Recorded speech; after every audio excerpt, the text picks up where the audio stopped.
Welcome to another edition of the Basketball Teacher Podcast. Our mission is to bring you discussions on a wide array of topics in the coaching world to grow players on and off the court. You can connect with us on YouTube, Facebook, and Twitter, and also reach us directly through email at basketballteacherpodcast@gmail.com. Now, here's your host, Coach Mike Hernandez. Quick correction, I am speaking with Coach Drew Fladung. I apologize that I mispronounced his name on this podcast. Anyway, back to the show. Welcome, and again, thank you so much for listening to us on whatever platform you are listening on. This is the Basketball Teacher Podcast, and like the intro said, I am Mike Hernandez. Real quick, I want to thank all of you who left 5-star reviews on iTunes. Those are really appreciated, and it does help us reach more coaches, which is the whole purpose of this podcast existing. For this episode, we're going to be focusing on AAU basketball, which is always a hot button issue. But we're going to specifically talk about coaching an AAU team the right way, doing AAU correctly. And to do that, it's my pleasure to have Coach Drew Fladung with me. How are you today, Coach? Good. Thanks for having me. Absolutely. Thank you for spending some time to talk about this issue, because I know a lot of people have a lot of opinions on it. So I'm happy to be able to hear your perspective on AAU basketball specifically and how to do it right. But before we get into that, like I want to do with all of my guests, Coach, I want to introduce you and let the listener know your journey and your basketball journey and where the game has taken you, where it is that you're at, where it is you've been, and where it is you are right now. So, Coach, want to go and explain your journey to us? Sure, absolutely. Yeah, I started actually coaching boys middle school basketball at a small Catholic school here in Cincinnati, Ohio, when I was actually 17 years old. It's something that I knew I always wanted to get into. You know, I was passionate about the game. I went to a really big high school here in Cincinnati, Moeller High School, and did not get the opportunity to play varsity basketball. But I did get to participate in high school as a student coach for the basketball program.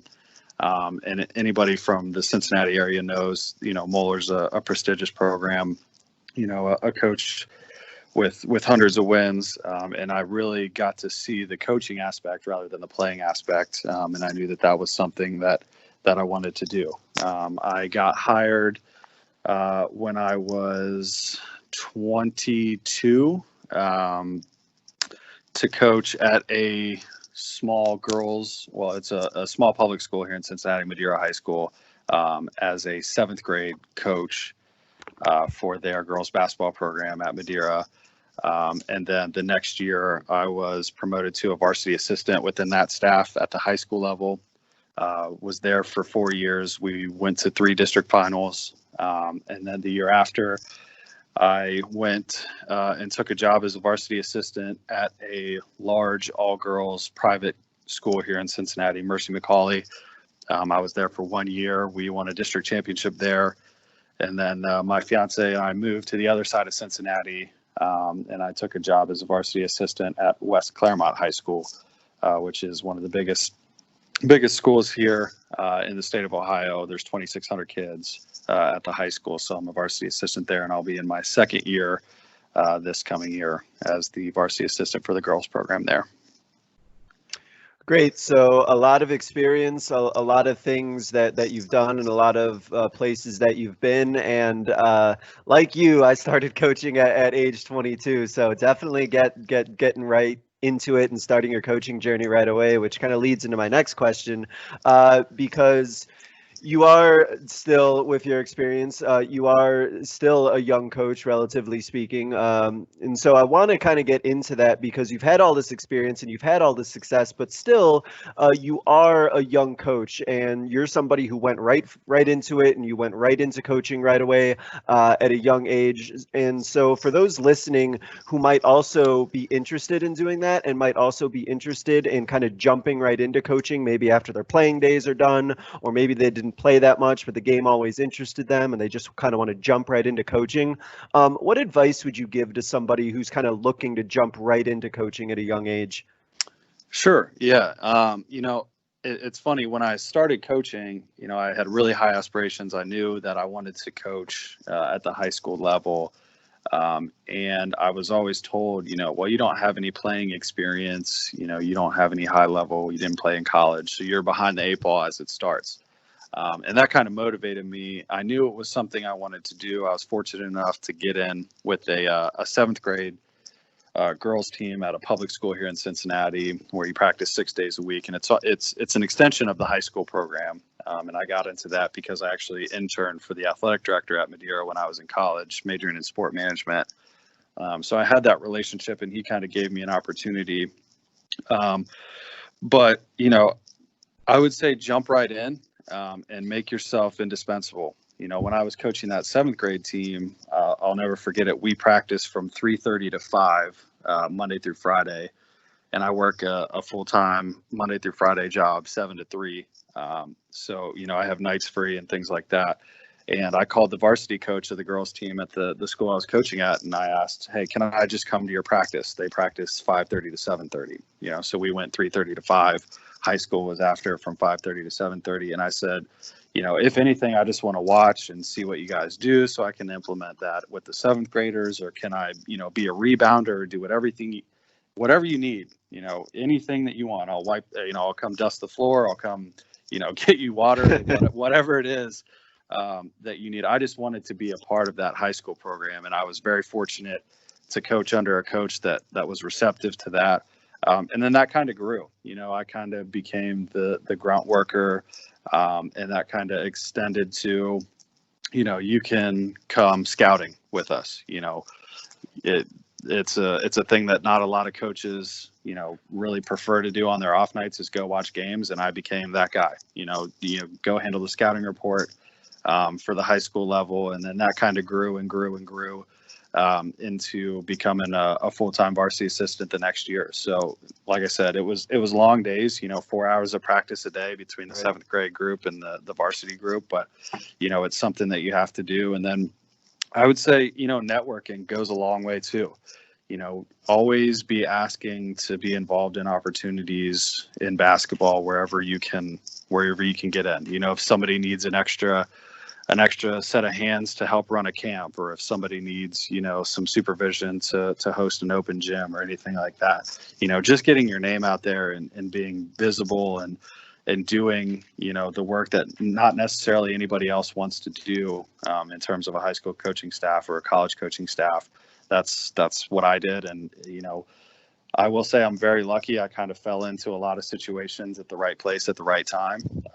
You always need a little bit of luck to be successful, especially in this business. But, like I said, just making yourself, indispensable and continue to do those little things as much as you can and show that you're invested. It goes a long way.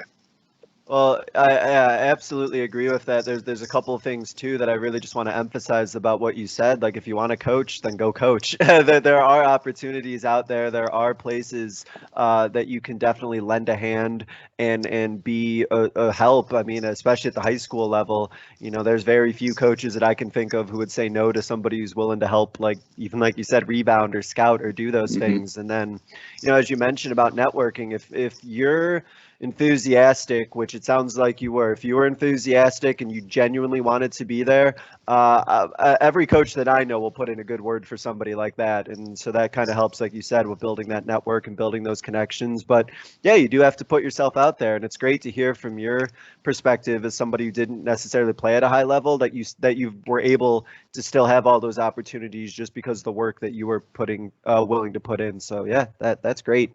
So like I said, our topic today is about AAU, and more specifically about running an AAU program the right way, coaching it the right way, and making sure that the players in that AAU program are getting what they need and what they should be getting out of it. So, like I said, I'm really excited to jump into this. So to get started, for some people, AAU, they view it almost as like a Wild West where there's a wide variety of successful and unsuccessful teams, and also at the same time, perhaps a wide variety of qualified and maybe unqualified coaches as well. So what do you think your AAU program, your team has done to be successful that other coaches who might be looking to start, or for players who might be looking to join an AAU program, can learn from?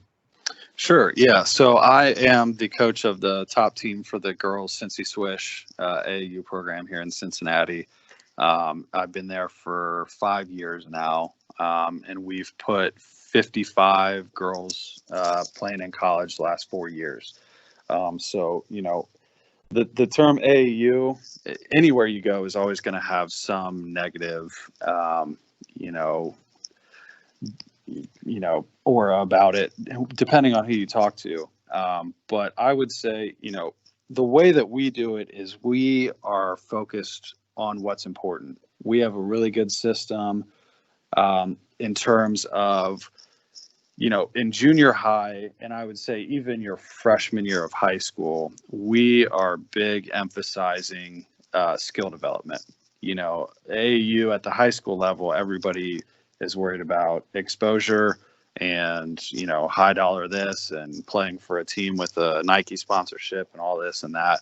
But starting at an early age with those 7th and 8th grade teams, and even freshman year, unless you're an elite Power 5 type player as a freshman, chances of you getting, big time recruited are not great. So we really use that year as a transition year within our program to say, hey, work on your skill development, adjust to the speed of high school basketball to begin with. You're playing a full high school season. We'll get you the summer after your freshman year, but focus on, junior high basketball to high school basketball is an unbelievable jump. Some kids that, especially in the Catholic schools around here, your junior high kids might practice 2 days a week for an hour on, half a court that they're splitting with somebody else. Right. And then you jump to high school where it's 6 days a week, 3 games a week, 2 hours a day, lifting, conditioning. That jump is something that we don't take lightly. So emphasizing that skill development at a young age. And then, I would say sophomore and junior year, that's when you worry about your exposure and trying to get recruited if that's something that you want to do. Now, around here, the most successful programs, I would say, they emphasize developing an identity. So if your identity as a program is just to be a place where kids can go to play, to make sure that they're continuing to play, stay in the gym, work hard to improve for their high school team, that's great.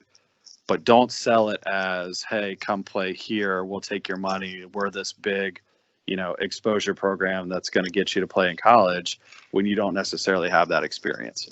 I would say that's probably the biggest misnomer, at least in the Cincinnati area, is you have so many different AAU programs that are starting up all over the place.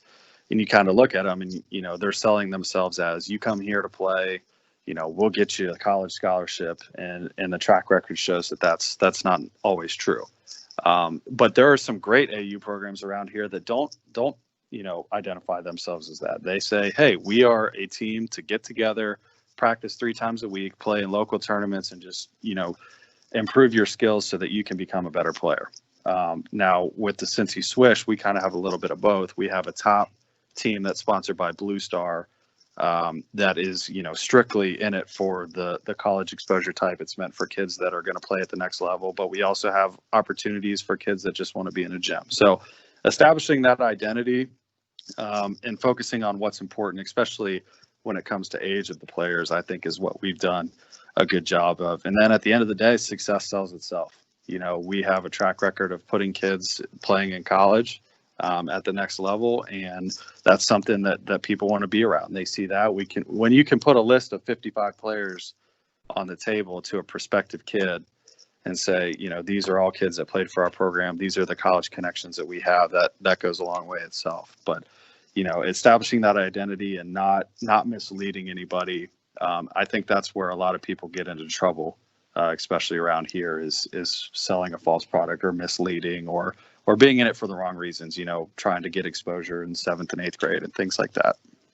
Well, it makes a lot of sense to me about having an identity, because you want to make sure that in your position as an AAU coach and as an AAU program that you are selling yourselves the right way, and you're making sure that those who are interested in joining your program know exactly what they're going to be getting out of it. And like you said, if you have the identity that, hey, we get together and this is going to help you improve in high school, that you're not selling any false narrative or saying anything that isn't necessarily true.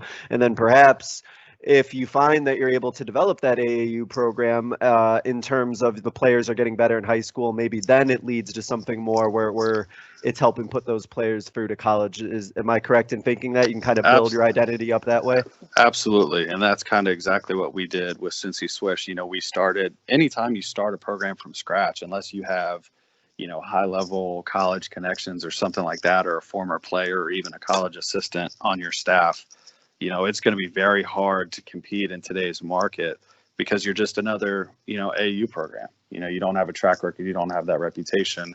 We started as a very, mild, just get kids to come out and play. And it kind of built from there. Our 2020 class was kind of our coming out party, if you will. We had 18 kids on 2 teams, and 17 of them are going on to play at the next level. They really did a good job at building that program. And another thing I'll say is, we kind of talked about, what not to do and why AAU kind of gets a bad rap. And a lot of advice that I give is don't just have teams for the sake of having teams. It's great to get, $700, $900 per kid that they have to play to pay to play for your program. But, at the end of the day, we talked about that disparity of there's so many really good teams and then there's, some not so good teams. And why is there such a wide margin in the AAU world? Not having 30 teams in your program, goes a long way. If you keep it to where you can be competitive, you can have good coaches with good skill development, and you're not just adding teams for the sake of having numbers and having an income, that goes a long way as well. Yeah, that makes a lot of sense. Is not only the identity, but the purpose, and not just having teams for the sake of having teams, and having something that just gets diluted to the point where it's just all over the place. Absolutely. I mean, that makes sense to me. Kind of going along with that theme of concerns or reasons why AAU gets a bad rap, is one of the things I hear a lot of the time is that AAU basketball, all it is games, and the players are never learning skills and they're never practicing. And so because of that, because they're playing all the time, that they're not even that competitive because they just play all these games and they lose meaning. That's one of the concerns that I hear often. So I wanted to address that with you about how is your program? How's the Cincy Swish? How are they able to still practice effectively, kind of develop players effectively, and also just stay hungry and still compete and want to be successful when they're playing in these tournaments and in these games? Sure. Yeah. So, one thing that we really emphasize with all of our coaches within our program is to kind of gauge your team and gauge the talent level of your team. Last year we were fortunate to have a team that could play at the highest level. They had the mentality of we'll go play anybody, anywhere. And they were more focused on the college exposure side. And they were already, skilled players, and they were kind of self-motivated. And in terms of a skill set, we could send workouts and we knew that they would do them at home outside of practice. We would practice 3 days a week. And when they would come in, we would do a lot of drills. We would do a lot of, game-like scenarios and things like that. But we were confident that their skills were being developed, at their high schools, we pulled kids from really good programs, from coaches that we had, previous relationships with at the high school level, knowing that they were going to be coached the right way in terms of skill development, and that they weren't just going to be able to take, the summer off, show up to a couple practices and play in games on weekends. But for a team that doesn't have the opportunity to have that much, self-motivated people, I would say the misnomer on that is right. There's not enough skill development. I wish there was more practices and less games. It is hard to stay hungry to compete on weekends when you're playing 5 games a weekend. Those losses don't hurt nearly as much as they would, say, in a high school season. You're playing against a team from, if we're from Cincinnati and we play a team, from Arizona per se, if we lose that game, how much are kids really, you're never going to see those kids again. How Right. much is it really going to affect them? So I think those are absolutely warranted. I think those concerns are definitely one that I wish would be addressed a little bit more. But at least with the Cincy Swish, we do 3 days a week of practice. We do have a session called Skills and Drills where it's one night dedicated to just skills. We're not playing, we're not scrimmaging, we're not doing drills. It's all individual improvement. If you can throw in a little bit of that, I think you can still do what you want with practice on those other days of the week. And then they're getting enough skill development from their high school programs as well. Right, and I think that's something that is really important that I didn't quite put together, but it makes a lot of sense. Is if you have the AAU coaches who kind of have that connection with the high school coaches and kind of have an understanding of how those programs work and the skills that they develop, and sort of be able to have a more positive and collaborative communication that way. That makes sense to me. A real quick question about you mentioned I feel like in your area in Cincinnati there's tons of AAU programs and there's tons of teams. Am I correct in thinking that? Oh, absolutely. Yeah. So is there a wide range of coaches in terms of their coaching ability? Are there some coaches that don't really coach anywhere else and they just sort of do their AAU and don't really do any high school basketball at all? Is there kind of like a wide range in that sense? There really is. You hit the nail on the head by asking that. With Swish, we have 9 coaches in our high school program, and all 9 coach at a high school. They're either JV or varsity level coaches. But you would be amazed at the amount of, dads that want to start a program for their kid. And they are going to be the coach of that team. That happens a lot around here. And then people that just don't want the everyday grind, or they don't have the work schedule to do 6 days a week during the winter for high school ball. They focus more on AAU. So I would say there's a good mixture. Cincy Swish is one of the few that I know that, we kind of have the standard of you need to coach at a high school if you're going to coach, high school kids, especially in our area.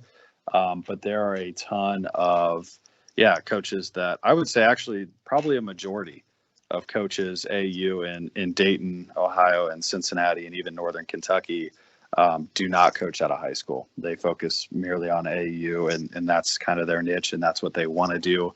And we run into that a lot. And those are the ones where you're kind of concerned, because with Cincy Swish, it works out great. You kind of talked about the relationship that the AAU coaches and the high school coaches have. Those kind of play off each other, because as a high school coach, if I send a kid to play for an AAU team from my program, I want to know that they're being developed. I want to know that they're with a coach that understands what I'm looking for.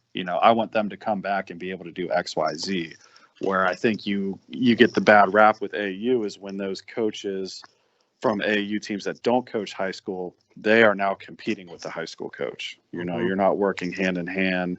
They don't play off of each other. Right. Where in a perfect situation, ideally AAU and school ball can play off each other. You have, the entire school season, and then when that ends, you're right into AAU. You develop them right up until when they're back in school ball. They don't clash. You're not trying to change too much. That's the worst thing that we can do as AAU coaches is, oh, you play for me now. This is what you should be doing versus what your high school coach wants you to be doing. If I have a 6'2" post player that, averages 18 points a game in high school season with their back to the basket on the post, the worst thing I can do is say, well, we want to turn you into a guard and we're going to really, work on your ball handling and we want you to shoot 23s a game. A lot of mixed messages. It leads to a lot of sour relationships with coaches.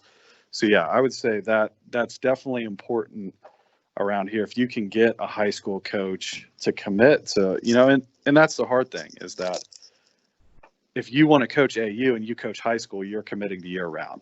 Right. You're not taking a break. And a lot of coaches, some of the best coaches in Cincinnati, I would say if you look at the 4 regional final teams from last year, or regional semifinal teams, all 4 of those high school coaches don't coach AAU. They want that break. They enjoy being invested in their program. So it is hard, and it's hard to find people, especially, nobody's in it for the money. If you're coaching high school or you're coaching, an AAU team, you're not a program director or anything. So it's hard to find guys that are willing to commit to that year round. And it's hard on families. You know, I know my fiance, she is the best thing ever. She's so supportive. She'll come to tournaments and everything. But, you know, we both definitely wish that there was a little bit of a break period, and it's hard on families and things like that to not have that break. Right. And yeah, I can only imagine, especially like you said, for the players, for the coaches, if you're going to go year round, you're going to go to high school, then you're going to go to AAU, either as a player or a coach. Like it is, like you said, it's a full-time commitment, especially if you do have another job, another responsibility. If you're a teacher or something like that, like it's, yeah, things pile up, and that's not even talking about your own personal life and your personal time and the things that you want to do with that. So, but I really like, again, that you mentioned about that collaborative environment where the AAU coach and the high school coaches are working together. Because that just helps the players' development. It helps keep the message consistent. And like you said, in an ideal world, that would be what AAU coaches probably would like to do.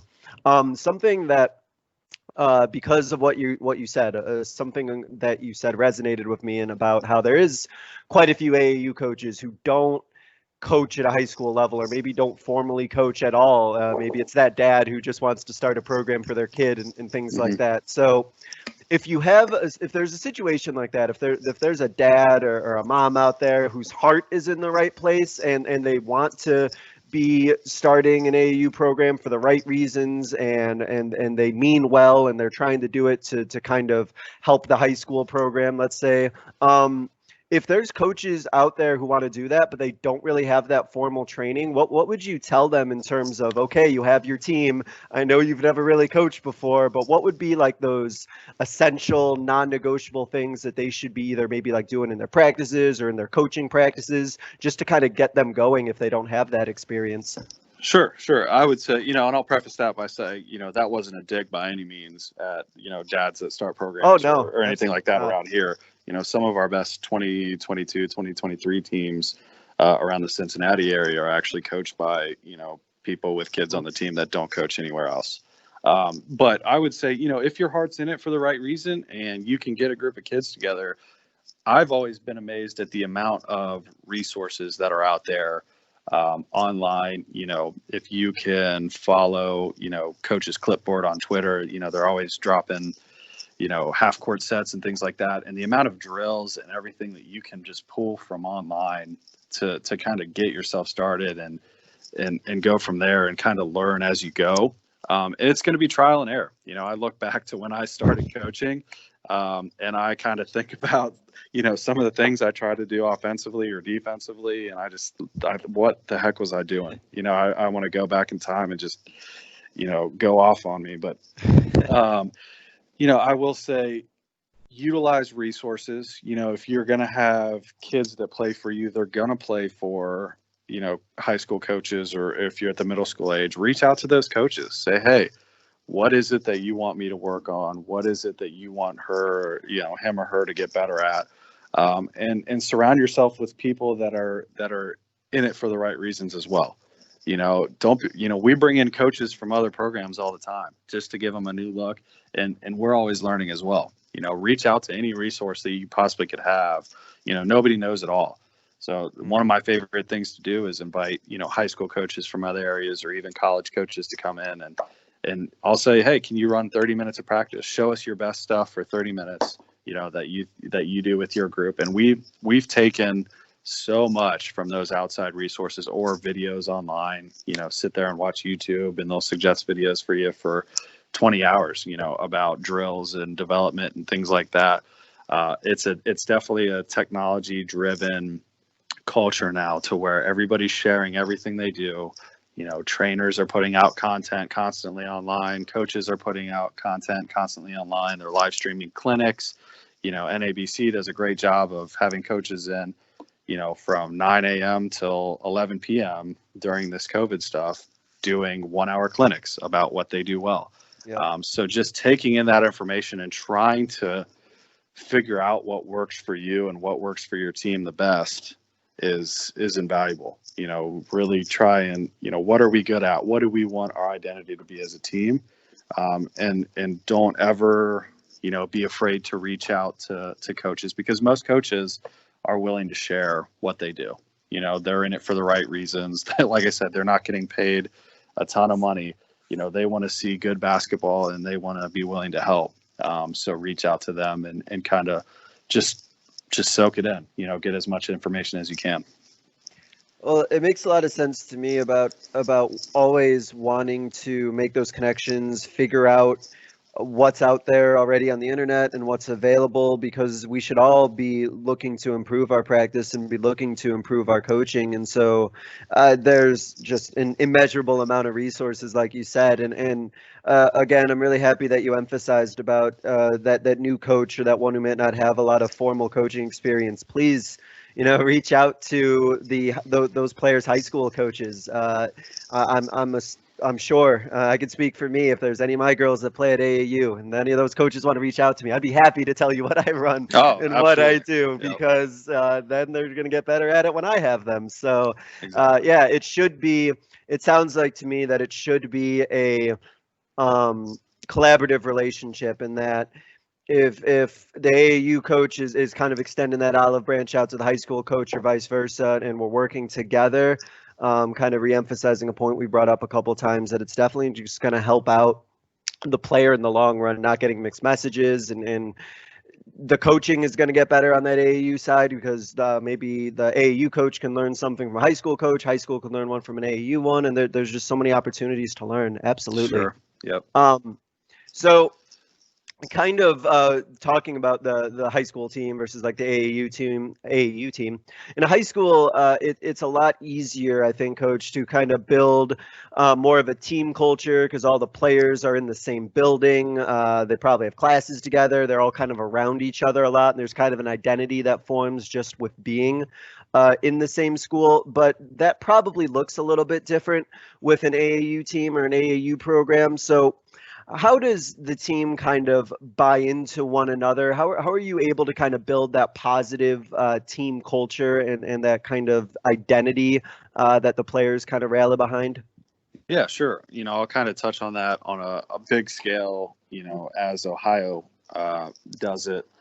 But, some of your most elite teams in Ohio, they face that challenge.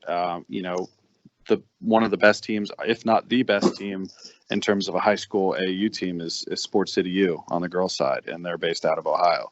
They're perennial Power 5 kids, but they're pulling from the north side of the state, the south side of the state. These kids, they come to practice on the weekend. They get together, they practice 3 times, and then they go their separate ways. They meet halfway in the middle in Columbus, Ohio, and that's what they do. A lot of AAU programs, especially the really good ones, if you want to pull the best players, you're pulling them from far away, and you have to make that work. But I think the time outside of the gym that you can be together is invaluable. If that's your situation, they come, and if you stay for a weekend, be together, do team building activities, and like I talked a little bit about before, is that players' ability to connect outside of basketball now is at an all-time high through social media, through texting, through everything. They're always connected. Even if you're playing, somebody on your team is, 300 miles away, and you guys just see each other on the weekend, you're still connected on Twitter, Instagram, all those things. So that part has really changed. I'll say with Cincy Swish is that we draw from a very local pool. And it actually works out in our favor in terms of cohesiveness, because we can basically get together, whenever we want. Our 2020 class was all within 30 miles of each other, so that allows us to do things outside of basketball, team building activities and things like that. But it also, they're familiar with each other because they're playing against each other all year, and the cool thing to see is when 2 of our kids play against each other and the rest of the team shows up to watch and support them and things like that. Yeah. So they're always aware of what's going on, especially when you're pulling from high level programs that are always competing in the same league and in the tournament and everything.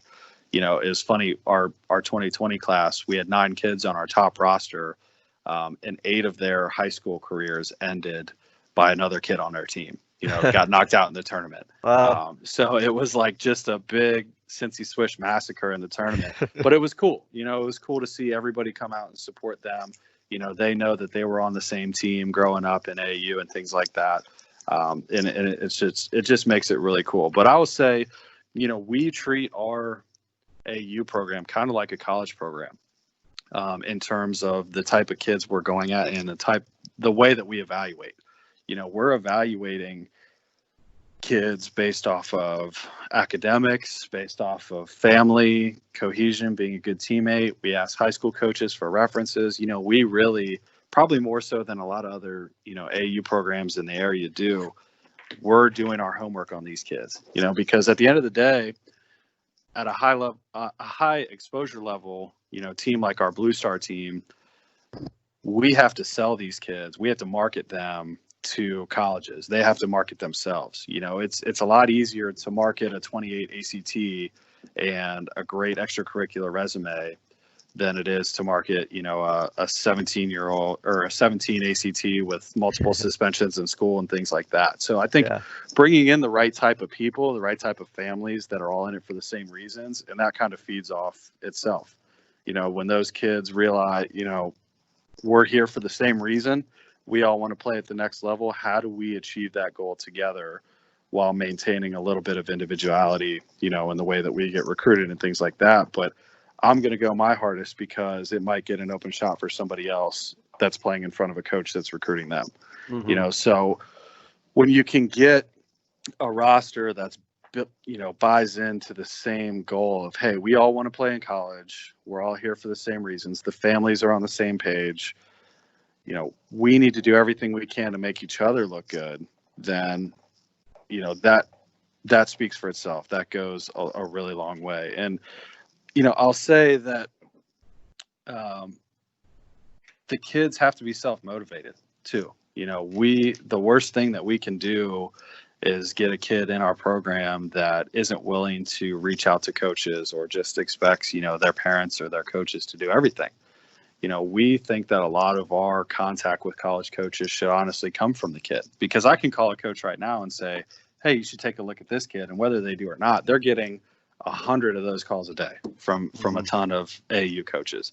But when a kid reaches out and they're personable and they present themselves well and they say, hey, this is my standardized test score, this is my GPA, this is, the high school program I play, this is our record, things like that, that speaks volumes. So doing it the right way and making sure that they're self-motivated, those are the types of kids that we want in our program. Kids that can market themselves, which makes it easier for the program to market them to coaches down the line. Well, I like that final thought there that you said about the players being self-motivated and wanting to market themselves, because like I said, if you make that call to a college, maybe as a college coach might be thinking, well, do you, the player, want to come to my school, or does your coach want me to come, right, or want exactly. you to come to my school? And there's such a big difference in the way that presentation happens and the way that it goes. And so I like the idea of the players kind of all wanting to help each other, and they're kind of all in this together and kind of establishing, like you said, the tone right away. And so with that, a question that popped into my head, especially for maybe those looking to start an AAU program, especially those who are maybe looking to start an AAU program that's more built on helping the players succeed in high school. How does that conversation work with parents, especially maybe for those coaches who don't really have a lot of experience working with other parents who have kids who are going to be on their team? Is there any advice that you would recommend in how to deal with parents, especially if you're a program that's maybe not going to right away be sending those kids off to college? Is there a certain meeting? Is there a certain standard? Is there a certain communication style that helps make the relationship with parents more positive and collaborative one? Yeah, I would say, where we've been most successful is just absolute honesty. Say, this is what our program is. And again, when I talked about building an AAU program and what's important, establishing that identity. Our AAU program is not for everybody. And we understand that. And that could be said about any AAU program.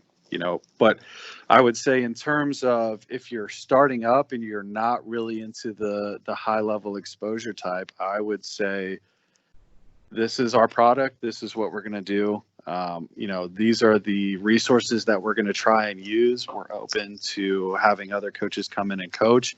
But at the end of the day, that your kid's going to be taken care of. They're going to get a lot of skill development.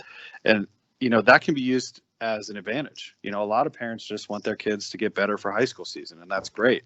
Whereas the high level exposure teams, you're not, like I said before with us, we're not, hammering skills every practice. We're doing a lot of game like scenarios, how to read, react, things like that when we play against, bigger, Power 5 type teams. So that can be used to an advantage. If you find a parent or a kid that wants to just develop their skills, and hey, you can come here and you're going to get 5 games in on the weekend, but you're also going to get 3 days a week of skill development. I think that can be very attractive to a kid that wants that as their end goal, the high school level, that I just want to be good in high school and things like that. So I definitely think there's advantages that you can use with that pitch of, like I said, we're going to focus on X, Y, Z. If that fits your model, then this is the perfect place for you. You're going to be cared for. But the last thing that you should do is again, be dishonest or try and pitch a product that you don't have. That's going to lead to a ton of problems down the road that honestly aren't worth it for the parents, the kid, or the coach. That's a bad feeling to present something and then it doesn't work out that way.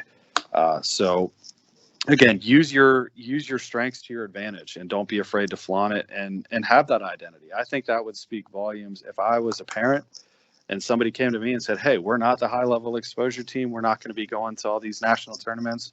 We're going to play a local schedule. It's going to save you money, but you're going to get this much skill development. You're going to get, to play with kids from other high school programs, get a new perspective on coaching, maybe learn a couple of things that you wouldn't have learned in high school because there's going to be differences in the coaching. If you can pitch that and you can get them on board, then I think you'll be gold. Everybody will be happy. And that's the expectation. There's no expectation. If they come back to you and say, well, why isn't my kid getting recruited? You can always go back to that first conversation and say, I laid this out. This is our identity. I said, we're going to be a skill based this and that. And there's no hard feelings, and that's something that, we've seen work around here. There's a ton of great programs in Cincinnati and even Dayton and Northern Kentucky that's their niche is we're going to play local tournaments. You're going to get better for your high school season.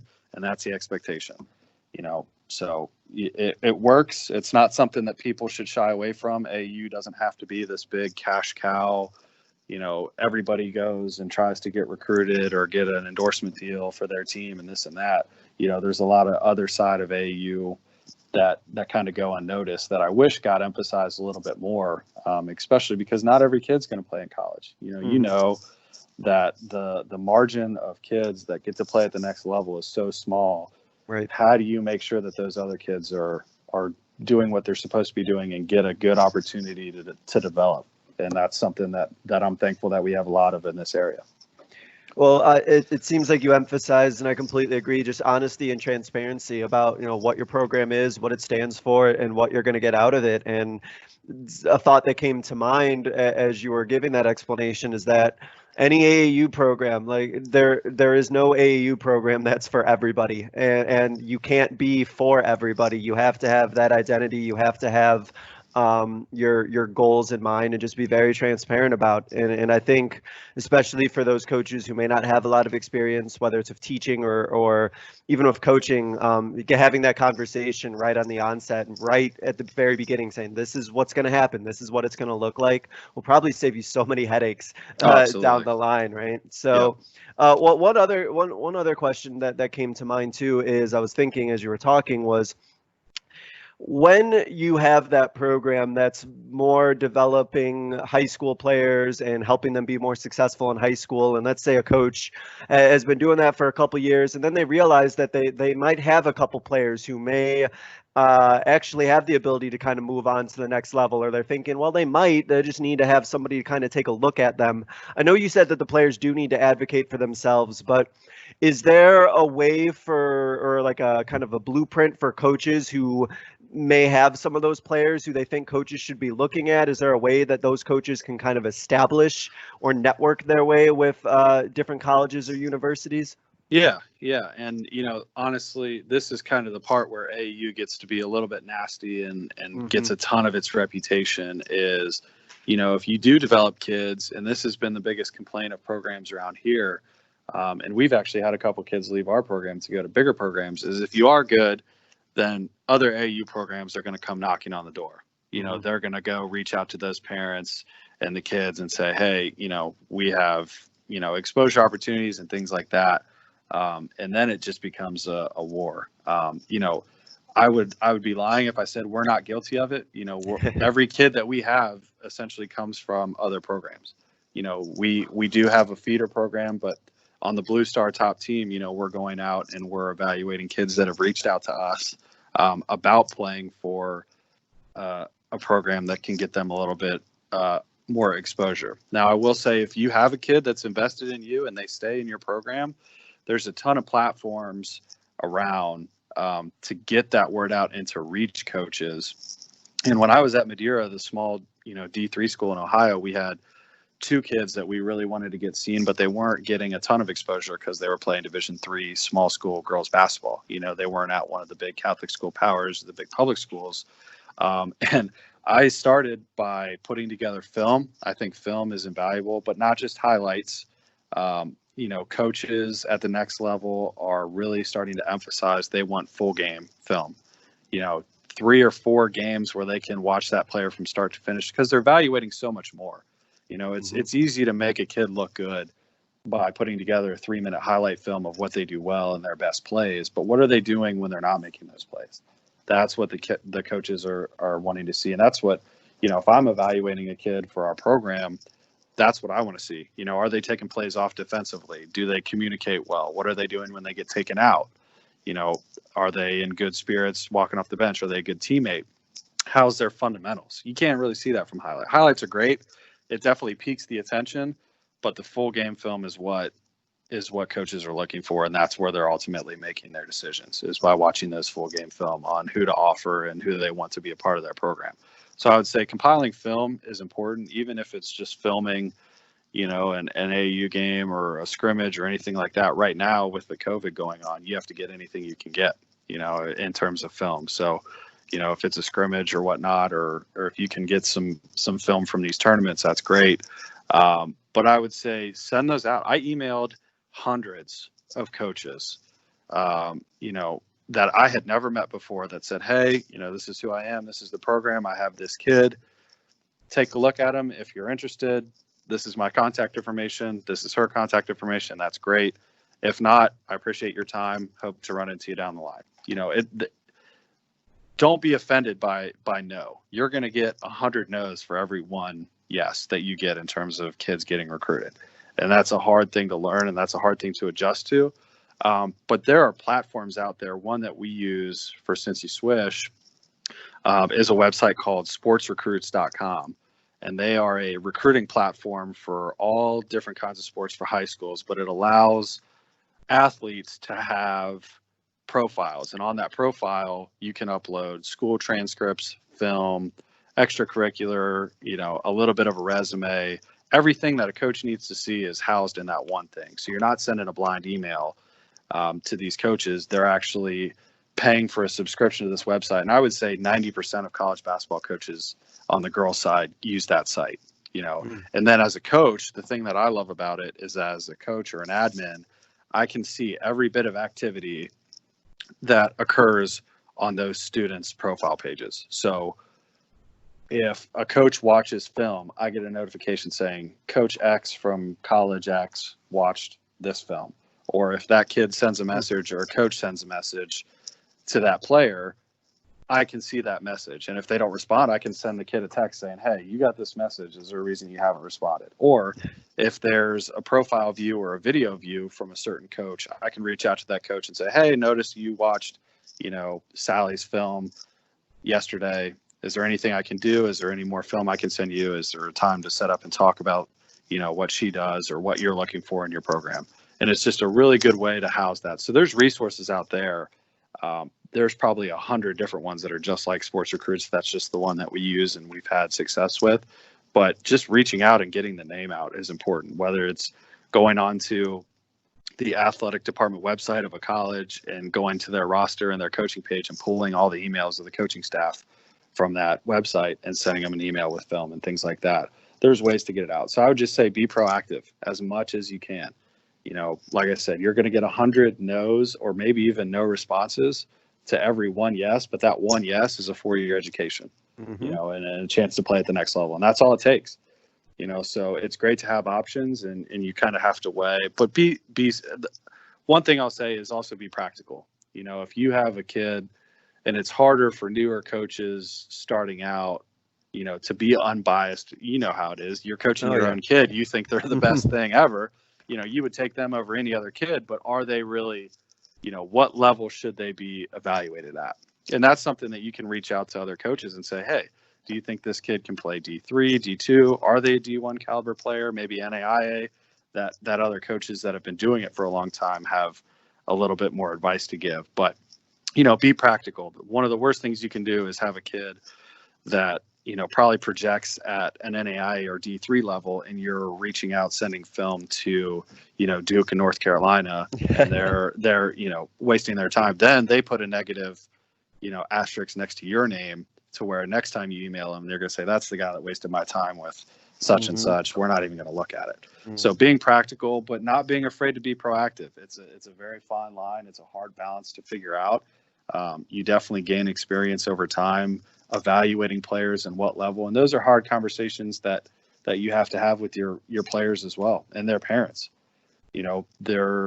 There's always going to be parents that think their kids, similar to the high school coach, that think they're better than they are, and if I get a kid that comes in and says, hey, can you send my film to Gino at UConn and Tennessee, and they average, 2 points a game and 1 rebound on JV, it might be time to have a conversation saying, this is where you're at. But I feel like as AAU coaches and high school coaches, that's our responsibility, is to be, and it's not going to be always what they want to hear, and that's the hard conversations that you have to have.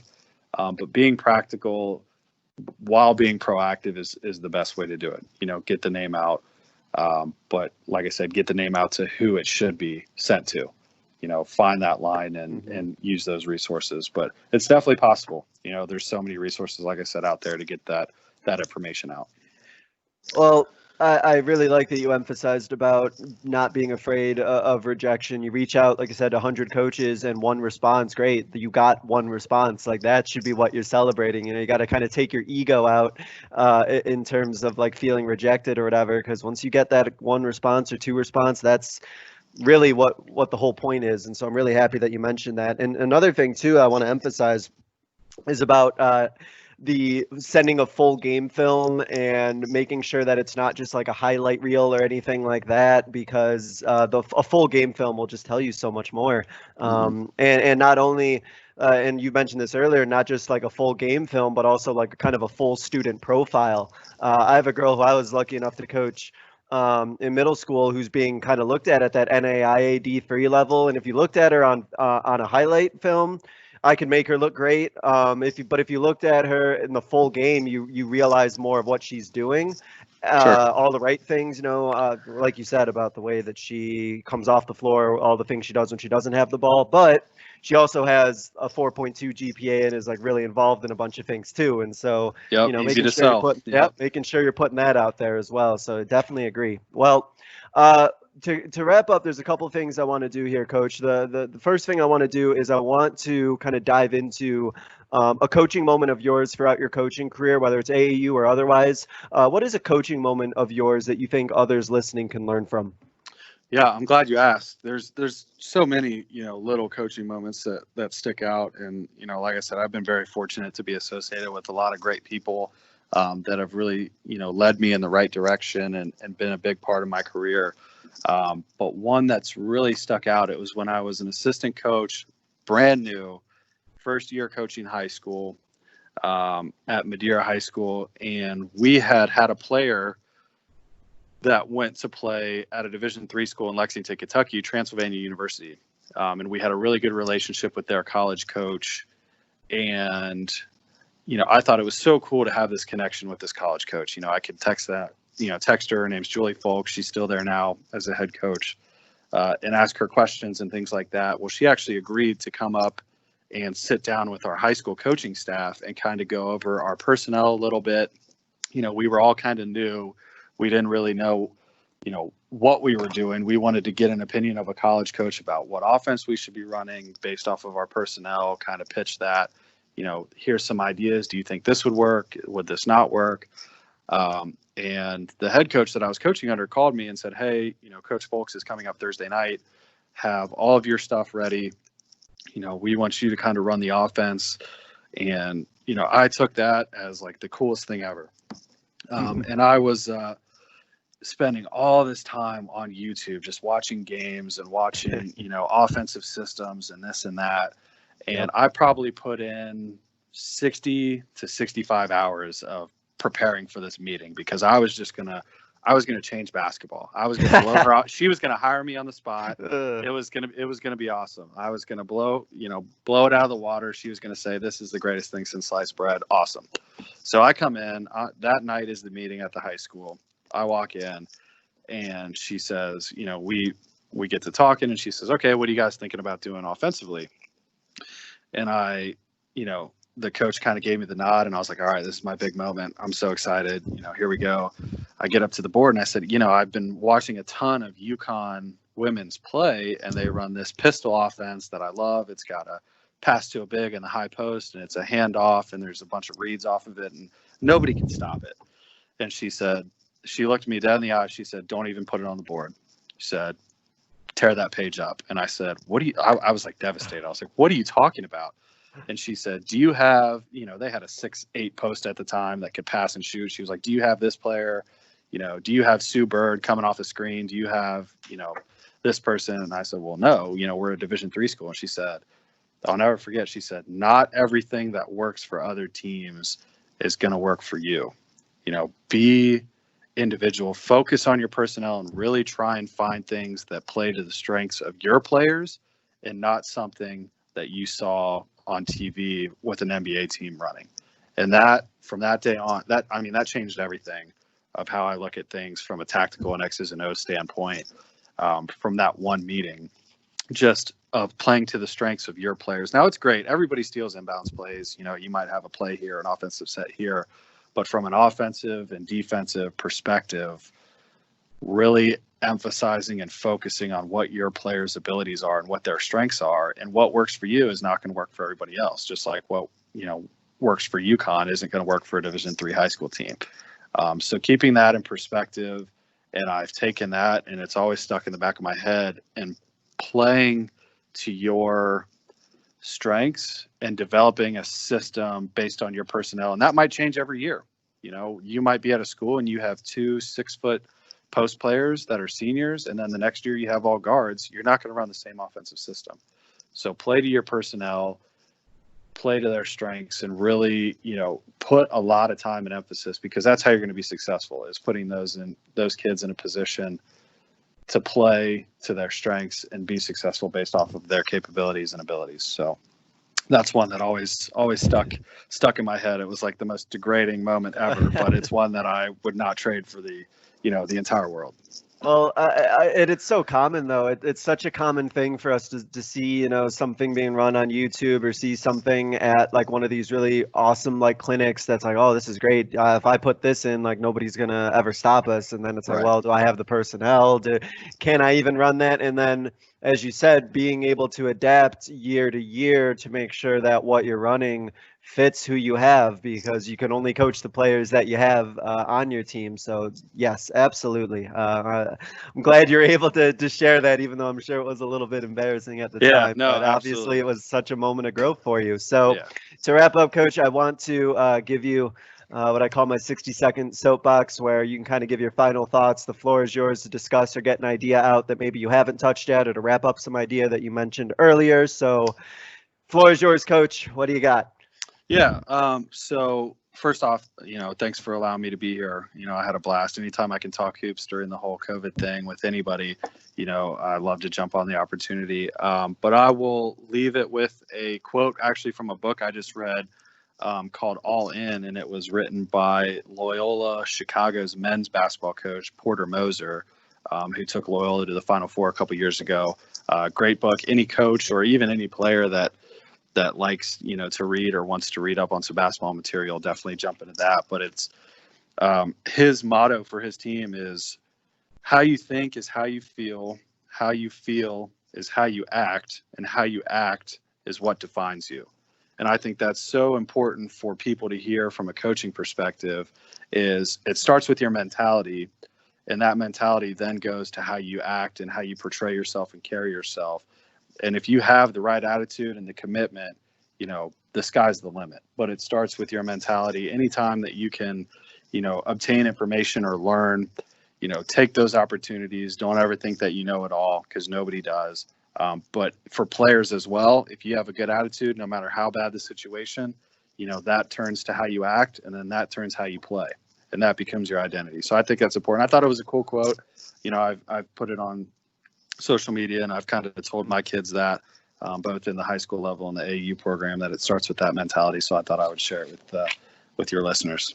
I love it. Makes sense. Attitude is everything. The mentality is everything, and that will define who you are as a person. So absolutely agree. Well, I want to thank you again, Coach Fladung, for joining us and sharing some great insight about basketball and also about AAU itself. Thank you so much. Good luck this season, Coach.